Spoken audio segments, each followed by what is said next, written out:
Seorang pemuda di Bandung, Jawa Barat mengalami nasib apes setelah dituduh menabrak seorang bocah.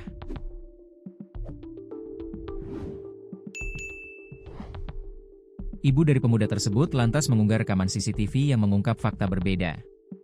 Sementara orang tua sang bocah sudah terlanjur murka, bahkan sejumlah warga ikut merusak motor pemuda tersebut.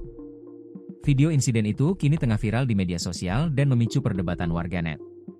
Awalnya, kesalahpahaman terjadi ketika seorang bocah terjatuh saat berebut bola bersama temannya.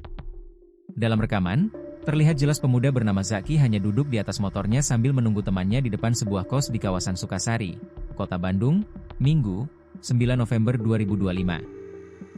Motornya dalam posisi diam ketika bocah itu tersandung dan membentur bagian motor. Zaki bahkan sempat berniat menolong, tetapi situasi berubah ketika warga berdatangan. Seorang wanita, diduga ibu dari bocah tersebut, langsung memarahinya. Beberapa warga lain juga ikut mendorong Zaki dan merusak motornya. Ibu Zaki, Anita Zaki Betot lantas mengunggah bukti CCTV untuk membela putranya yang tidak bersalah.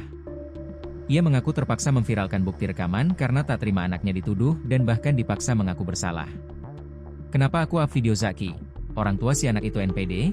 Zaki dipaksa ngaku salah dan video CCTV tersebut baru saya dapat tadi.